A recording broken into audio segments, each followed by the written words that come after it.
नमस्कार दोस्तों जैसा कि वैकेंसी आने वाली है ये तो क्लियर हो गया है 100%। और अभी भी अगर देखा जाए दोस्तों, अभी से आप अगर कुछ नहीं पढ़ रहे हैं या कुछ नहीं जानते हैं तो बिल्कुल भूल जाइए। दिमाग से 110% निकाल दीजिए कि आप कितना पढ़े थे, कितना जानते हैं, ठीक ना। आज से जो हम फार्मूला देंगे उसको रामबाण, वो जो फार्मूला होगा दोस्तों वो रामबाण होगा। उसको अगर आप यूज कर लेंगे तो हम 100% दावे के साथ बोल सकते हैं कि आपका सिलेक्शन होगा। लेकिन 100% आप उस पर काम करेंगे तो दोस्तों जैसा कि वैकेंसी आने में अभी भी समय है, अगर जोड़ा जाए, ढंग से जोड़ा जाए, अभी भी अप्रॉक्स 6 से 7 महीने, 6 महीने लग सकते हैं। अगर 6 महीने दोस्तों वैकेंसी आने में लगती है तो 6 महीने बाद जब वैकेंसी आएगी उसके बाद भरने के लिए फॉर्म भी आपको 10 से 15 दिन अप्रॉक्स मिल जाएगा, ठीक है। फॉर्म भरने के बाद 2 से 3 महीना अप्रॉक्स लेगा आपका एग्जाम कराने में, यानी कि 2 से 3 महीने बाद ही आपका एग्जाम होगा। जैसे कि आज फॉर्म भरना कंप्लीट खत्म हो गया, आज से 2 से 3 महीने बाद आपका एग्जाम होगा। ध्यान से सुना, गौर से सुना, इस फार्मूले को अपना लेना, आपका सिलेक्शन 100% होगा, ठीक ना। अब 2 से 3 महीना दोस्तों, अगर हम 2 से 3 महीना छोड़ दें, 2.5 महीना ही लेते हैं। 2.5 महीना ही अगर आपका समय मिलता है तो कितना हो गया, 2.5 महीना उधर हो गया और इतना इधर हो गया, मोटा मोटी इधर 3 महीने हो गया। 2.5 महीने अगर इसमें जोड़ दें तो इधर चलो हम मोटा मोटी 3 महीना ले लेते हैं, ठीक है। इसको 15 दिन को गैप कर देते हैं तो कितना हो गया, 6 मंथ और ये 3 मंथ, कितना हो गया, 9 मंथ। अभी देखो ये 9 मंथ अभी से अगर कैंडिडेट लग जाएगा, सीरियस हो जाएगा, ये 9 मंथ मायने रखता है एग्जाम निकालने के लिए, 100% मायने रखता है एग्जाम निकालने के लिए। लेकिन 100% आपको देना पड़ेगा दोस्तों। आज जो फार्मूला हम बताएंगे उस फार्मूले को अपनाना है, उसी रूटीन के अनुसार आपको काम करना है। देखो फिर आपका सिलेक्शन कैसे होगा। आप भूल जाओ कि आपका मैथ कमजोर है, आप भूल जाओ कि मेरा जीएस कमजोर है, भूल जाओ कि मेरा जीके कमजोर है। जो फार्मूला देने वाले हैं उसको जरूर 100% अपने अंदर उतार लेना और उसी पर वर्क करना, आपका सिलेक्शन 100% होगा, ये मेरा दावा है, ठीक है ना। देखो समय कितना है, 9 महीना, 9 महीना समय है। काम कैसे करना है, चलो आते हैं, बताते हैं काम कैसे करना है। दोस्तों पहले हम लोग जानना चाहिए कि हम लोग का सिलेबस क्या है, ठीक है। सिलेबस देखो, पहले आपका जब एएलपी के लिए आते हैं दोस्तों, एएलपी के लिए आते हैं तो उसमें 3 चरण में बांटा गया एग्जाम को, सीबीटी 1, 2 एंड 3। 1 में क्या होता है दोस्तों, जो कि आपका 75 नंबर का एग्जाम लिया जाता है। इसमें क्वालिफाई सिर्फ करना होता है और कुछ भी नहीं। सीबीटी 2 में क्या होता है, मेरिट बनता है यहाँ से दोस्तों, यहाँ से मेरिट बनता है जो कि 100 नंबर का होता है। और सीबीटी 3 क्या होता है दोस्तों, ये साइको होता है, ये साइको होता है, ठीक ना, ये साइको होता है। तो दोस्तों आपको पहले यहाँ इसके बारे में नहीं सोचना है, इसके बारे में नहीं सोचना है, 100% नहीं सोचना है। इसके बारे में जो कैंडिडेट सोचेंगे वो उसका ये क्रॉस नहीं होगा, वो फेल होंगे, 100% लिख के दे सकते हैं ये, ठीक ना। इसलिए इसके बारे में बिल्कुल नहीं सोचना है। अब वो करना क्या है, सीबीटी 1 में 75 नंबर में आपको कितना लाना है, शायद अभी हम उतना ढंग से याद नहीं है, 22.5 या ऐसे 22 या 25 ऐसे कुछ लाना होता है, ठीक ना। 22 से 25 ऐसे नंबर लाना होता है। लेकिन हमको 100% दावे के साथ बोल सकते हैं कि आप सीबीटी 1 क्लियर कर देंगे। लेकिन नहीं, मेरा फाइनल नजर कहाँ होना चाहिए, सिलेक्शन पे होना चाहिए। तो सिलेक्शन के लिए हमको सीबीटी 2 चाहिए। तो वो साइको बारे में नहीं सोचना, अभी साइको बारे में इसलिए नहीं सोचने बोल रहे हैं क्योंकि इसका फंडा रूल सब अलग हो जाता है। आप जो अभी तक पढ़े हैं वो साइको में कम नहीं आएगा, अब जो पढ़ रहे हैं वो साइको में कम नहीं आएगा। इसका एक अलग सिलेबस है, एक अलग फंडा है, एक अलग इसका डायरेक्शन है, इसलिए उस पर हमको नहीं जाना है। और इसका जो डायरेक्शन है ये ज़्यादा दिन का नहीं है, 4 दिन 5 दिन करेंगे वो आपको क्लियर समझ में आ जाएगा, ठीक ना। सब इसका खेल है। यहाँ पे आप इसलिए बोलते हैं इसमें नहीं जाना है आपको, ठीक ना, साइको पे नहीं जाना है। आपका जो होना चाहिए यहाँ पे नजर आना चाहिए सीबीटी 2 पे, जो कि 100 क्वेश्चन पूछा जाता है, यहाँ पे मेरिट बनता है। अब देखो बहुत सारे कैंडिडेट के माइंड में रॉन्ग नंबर बैठा हुआ है। कहने मतलब दोस्तों वो क्या कहेगा, अच्छा सीबीटी 2 ना, सीबीटी 2 बाद में, अभी सीबीटी 1 हमको क्लियर करना है। सीबीटी 1 के लिए कौन सा बुक लूँ, सीबीटी 1 के लिए क्या क्वेश्चन पूछ सकता है, सीबीटी 1 के लिए कौन सा बुक है, टोटल हमको बता दीजिए, हम खरीद लेंगे। दोस्तों ऐसा नहीं होता है। सीबीटी 1 सिर्फ कैंडिडेट को छानने के लिए, देखो 1 चरण 1 चरण 2 सेकंड या थर्ड, जितना भी चरण में एग्जाम लिया जाता है या आपका चरण जितना भी बढ़ाया जाता है कैंडिडेट को छांटने के लिए। लेकिन हम बोलते हैं अगर आप ध्यान से सुना, अगर आप सिलेबस को, टॉपिक को ढंग से पढ़ लेंगे तो आपको दम है उसको छांट देगा, नहीं है वो नहीं छांट सकता आपको, क्योंकि आपको पता है, ठीक ना। इसलिए दिमाग से निकाल दो। अभी से 9 से 10 महीना है आपके पास, क्लियर समझना, 9 से 10 महीना। देखो 9 महीना तो आपका सीबीटी 1 क्लियर करने के लिए, सीबीटी 1 के बाद फिर आपको 2 महीना मिलेगा, यानी कि 11 महीना सीबीटी 2 क्लियर करने के लिए, ठीक ना। तो अभी से मेहनत करो, इस पे करो, इस पे नहीं करो, ये अपने आप निकल जाएगा। इस पे अगर करेंगे काम तो ये अपने आप निकल जाएगा, सीबीटी 1 अपने आप निकल जाएगा, क्योंकि वही क्वेश्चन दोस्तों यहाँ रहता है। सीबीटी 2 दे रहे हैं, इसका मतलब सीबीटी 1 से पहले जो एग्जाम लेगा हो सकता है कहीं उससे थोड़ा लो रहेगा। रहेगा, लो तो नहीं रहेगा, रहेगा तो टफ भी नहीं बोल सकते हैं, जो नॉर्मल होता है। अब जो नहीं पढ़ा तो उसके लिए टफ है, ठीक है। तो दोस्तों कहने मतलब आपका नजर यहाँ होना चाहिए। इसीलिए दोस्तों हम बोलते हैं आज जो फार्मूला देंगे, जो चीज़ आपको हम दे रहे हैं उस पर 100% कम करना है। तो देखो हमको सिलेबस क्या है, वो मैथ है, रीजनिंग है, ठीक है, मैथ है, रीजनिंग है, जीके है। जीके में देखो 4 पेपर है, एक हिस्ट्री है, ज्योग्राफी है, इकोनॉमिक्स है, पॉलिटिकल साइंस है। अगर हम साइंस की बात करें तो फिजिक्स, केमिस्ट्री, बायो, ठीक है। अगर हम भी इसमें जो और सिलेबस ऐड किया हुआ है दोस्तों, विज्ञान एवं प्रौद्योगिकी, जो कि साइंस एंड टेक्नोलॉजी, हाँ, विविध, जो मिक्स एक चैप्टर होता है, जो लूसेंट में है, सबसे पीछे में डाला हुआ है, आप लोग को पता होगा जो कंपटीशन का तैयारी करते होंगे, ठीक ना। एक है करंट अफेयर, जो कि डेली प्रत्येक एग्जाम में पूछा जा रहा है। तो टोटल अगर सिलेबस देखा जाए, आप लोग काउंट करना 12 को है, ठीक है, कितना है, 12 को। अब देखो इस 12 सिलेबस को जो लड़का कवर करेगा, कैप्चर करेगा, उसी का एग्जाम निकलेगा। अभी कोई बोलेगा मेरा मैथ बहुत बढ़िया है और दिन रात मैथ बनाएगा, उसका एग्जाम नहीं निकलेगा, वो फेल है 100%। अभी तो वो कैंडिडेट क्या करता है कि मैं रीजनिंग उसका या फिर कोई जीके जीएस पेपर बढ़िया है तो वही सिर्फ पढ़ेगा, इसी वजह से उसका एग्जाम नहीं निकलता है। ये चीज़ आपको समझना पड़ेगा दोस्तों। आप जब भी रणभूमि में जाते हैं तो आपको वहाँ पर चारों जो उसका जो दिशाओं होती है, यानी कि उसको कैसे हमको घेरना है, ये चीज़ हमको रास्ता जो है पता होना चाहिए। जब ये रास्ता पता रहेगा दोस्तों घेरने का, तो हम जरूर है उसको घेर सकते हैं। इसीलिए आपका जो ये एग्जाम को क्रैक करने का दोस्तों जो आपका फंडा है, इसको आपको कैप्चर करना पड़ेगा, इसको कवर करना पड़ेगा। उसके लिए जो फार्मूला देंगे उसी में आपको काम करना है, ठीक है। तो ये 12 सिलेबस है दोस्तों, 12 सिलेबस को ध्यान करना। आप अगर लॉज में रहते होंगे तो गौर करना, बहुत सारे कैंडिडेट ऐसे हैं, 80% कैंडिडेट ऐसे हैं जो कवर नहीं करते हैं, वो भूल जाते हैं, वो हिस्ट्री निकाल के बैठा दिन भर स्ट्रीम लगा दिया। ऐसा नहीं करना है आपको। आज से हम जो टाइम टेबल देंगे उसके अकॉर्डिंग काम करना है। देखो आपके पास 7 दिन समय है, आपके पास नहीं, सबके पास, मेरे पास भी 7 दिन है। संडे है, मंडे है, Tuesday, Wednesday, Thursday, Friday, Saturday. अब 7 दिन में काम कैसे करना है ये समझना है। देखो मैथ और रीजनिंग आपका खूब खराब है, एकदम बोर लगता है पढ़ने में, एकदम मजा नहीं आता है।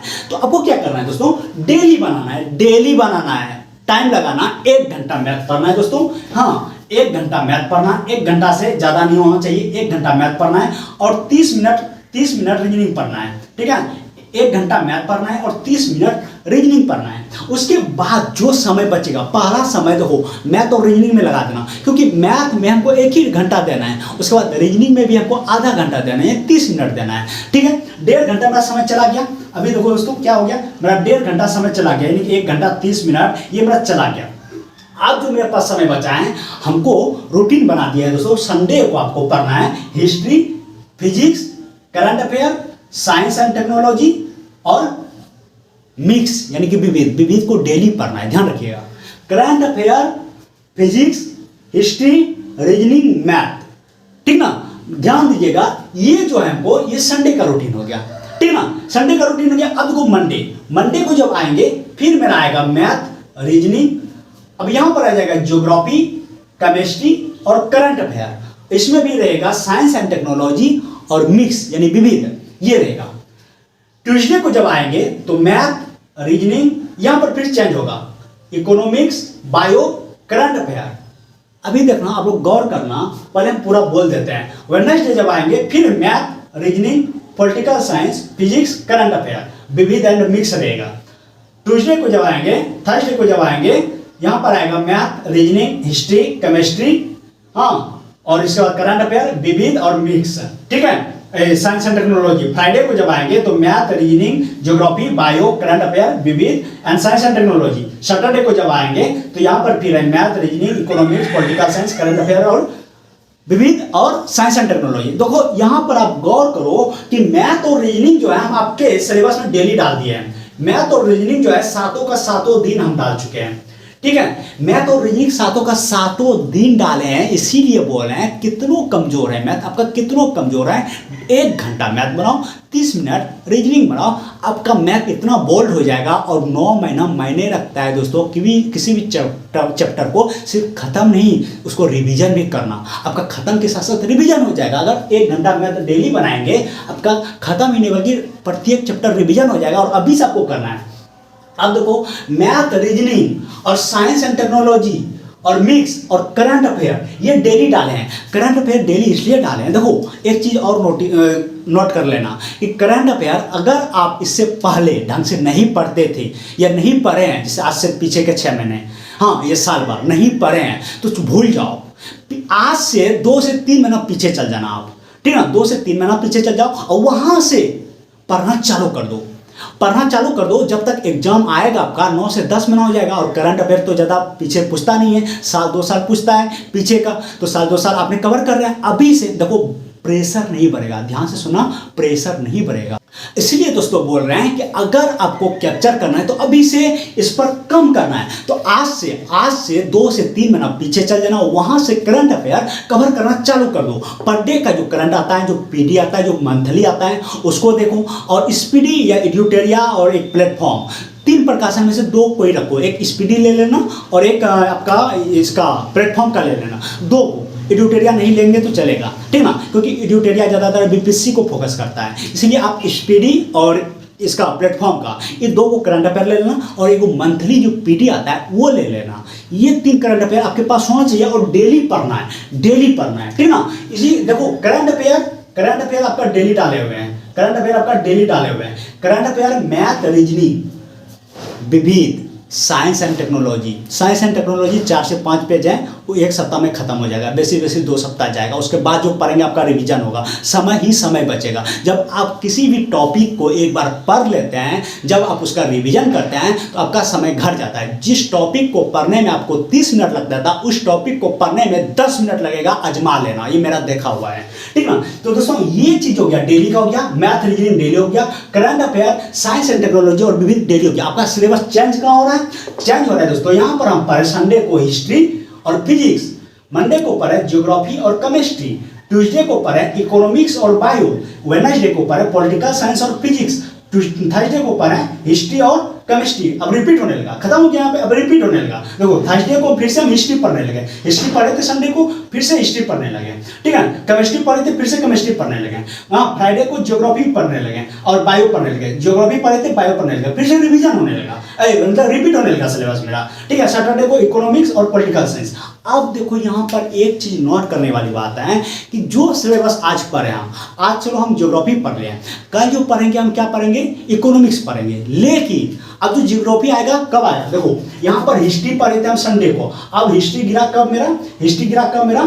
थर्सडे को गिरा, ठीक है, थर्सडे को। अब देखो संडे को हिस्ट्री पढ़े थे, अब मेरा थर्सडे को गिरा, यानी कि 4 दिन गैप हो रहा है। इस 4 दिन में आप जो हम आज पढ़े थे हिस्ट्री, और 4 दिन बाद जो हम पढ़ेंगे आगे, लेकिन जो आज पढ़े वो भूल जाएंगे। कारण क्या है? हमने रिवीजन नहीं किया, तो हमको रिवीजन करना है। कैसे करना है? आज हमने क्या पढ़ा था? संडे को हिस्ट्री पढ़ा था, मंडे को क्या पढ़ेंगे? ज्योग्राफी और केमिस्ट्री पढ़ेंगे। तो हम जो संडे को हिस्ट्री और फिजिक्स पढ़े थे, बस एक नज़र मार देना उस पर, जहाँ से जहाँ तक पढ़े थे उसको पलटाना, बस एक नज़र ऊपर से नीचे तक धड़ाधड़ मार देना। वो सारा चीज़ पॉइंट आपके माइंड में आ जाएगा, जो आप पढ़े थे वो सारा चीज़ रिकवर हो जाएगा, रिमाइंडर हो जाएगा, सारी चीज़ आपके माइंड में 100% उतर जाएगा। उसके बाद जो मेरा टॉपिक है क्या है? ज्योग्राफी और केमिस्ट्री, फिर इसको पढ़ेंगे। अब नेक्स्ट डे जैसे ही पढ़ेंगे इकोनॉमिक्स और बायो, इसको पढ़ने से पहले एक बार इस पे मारेंगे, हिस्ट्री और फिजिक्स पे। उसके बाद वो जैसे हो जाएगा, उसके बाद ज्योग्राफी और केमिस्ट्री पे दोनों को रिवीजन करेंगे, थोड़ा थोड़ा नजर मारेंगे। उसके बाद हम अगले टॉपिक पे पढ़ेंगे, ठीक ना, अगले टॉपिक पे हम बढ़ जाएंगे। उसके बाद नेक्स्ट डे हम पॉलिटिकल फिजिक्स मारेंगे, पॉलिटिकल और फिजिक्स जब पढ़ेंगे तो उसको छोड़ देंगे हम, इस दोनों पर थोड़ा हम नज़र डाल देंगे। लेकिन जब हम फिर यहाँ पे थर्सडे को जब आ रहा है हिस्ट्री और केमिस्ट्री फिर आ जा रहा है मेरा, जब यहाँ पे आ जा रहा है फिर से मेरा क्या आ रहा है? वही सिलेबस आ गया हिस्ट्री वाला। जो हिस्ट्री वाला फिर से आ गया तो उसको पढ़ने से पहले जो हम पढ़ रखे थे उसको रिवीजन करेंगे, उसके बाद हम आगे पढ़ेंगे। इस तरह से करो, आज से करो, अभी से करो। 9 महीना मायने रखता है दोस्तों, आपका एग्जाम निकलेगा नहीं, आप 100% हम दावे के साथ बोलते हैं आपका सिलेक्शन होगा, ठीक ना, लेकिन करेंगे तब। लेकिन जो कैंडिडेट अभी से बौखेंगे, कहने मतलब इस पर फार्मूला पर काम नहीं करेंगे, वही कैंडिडेट क्रैश कोर्स में जाते हैं। और हम बताए थे इससे पहले भी आप लोग को कि क्रैश कोर्स जो होता है वो क्रैश कोर्स नहीं होता है, वो आपको क्रैश करने के लिए निकाला जाता है। यानी कि आपके रिजल्ट को कहीं कहीं वो रोकता है, रिजल्ट को आपको रोकता है, इसको जो है वो रोकता है। क्योंकि देखो क्रैश कोर्स उसके लिए जो कुछ ना कुछ बढ़िया से पढ़ के रखा है, थोड़ा गया बढ़िया से वहाँ पर रिविजन हो गया। लेकिन जब आप नहीं जान रहे कुछ, आपको इसमें जाने से कोई फायदा नहीं है, पैसा तो जाएगा जाएगा ही, वो मैंने नहीं रखता है, लेकिन आपका समय तो बर्बाद और हो रहा है, जो पहले तो आपने खुद बर्बाद कर रखे हैं। हो सकता है देखो कैंडिडेट दो तरह के होते हैं, एक तो अगर आपको पढ़ाई में मन नहीं लग रहा है तो आप सीधा घर में बोल दो हमको नहीं पढ़ना है, क्योंकि वही लड़का